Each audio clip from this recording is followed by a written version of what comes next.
The clock has almost run out on the Mitch Daniels era in Indiana. Good evening, everyone. I'm Todd Connor. And I'm Jenna Coy. The outgoing governor packed up the last of his belongings at the Statehouse today and prepared to take over as president of Purdue next week. RTV6 reporter Norman Cox asked him if he has any regrets about not trying for that other presidency, the one in Washington, D.C. Governor Mitch Daniels leaves office having kept his word from more than 8 years ago that this is the only elective office he'd ever run for. A little more than a year ago, many Republicans were imploring him to seek the presidency. And many offer the 2012 election polls showing voters unexcited about either nominee as proof he could have won. Do you have any regrets now about running, and do you think you could have won?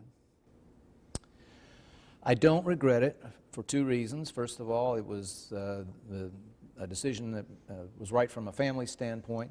Secondly, I was serious. You heard me say many times, Norm, that I told Hoosiers I never ran for an office before. I don't plan to run for another one. I just want to serve in this job, try to make decisions, not out of any ambition or not with an eye to anything else, but as best we can in the interest of this state, and we were able to honor that commitment. Daniels says he got a lot done in his final 2 years, another balanced budget, more education reform, and right to work that he probably couldn't have accomplished if he'd been off running for president. Could we have won?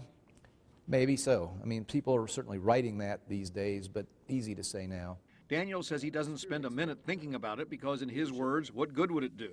But still, I will say that the pathway, at least to nomination, I think was as open as you could imagine it being, but something probably would have gone wrong. Daniels says he'll never run for office again. He's not quite as adamant about an appointed government position, but says that's unlikely too. He says by the time he finishes his task at Purdue, the clock on his public service will have finished ticking. At the Statehouse, I'm Norman Cox, RTV6. And Governor-elect Mike Pence and his wife Karen will start moving his things into the governor's office tomorrow afternoon.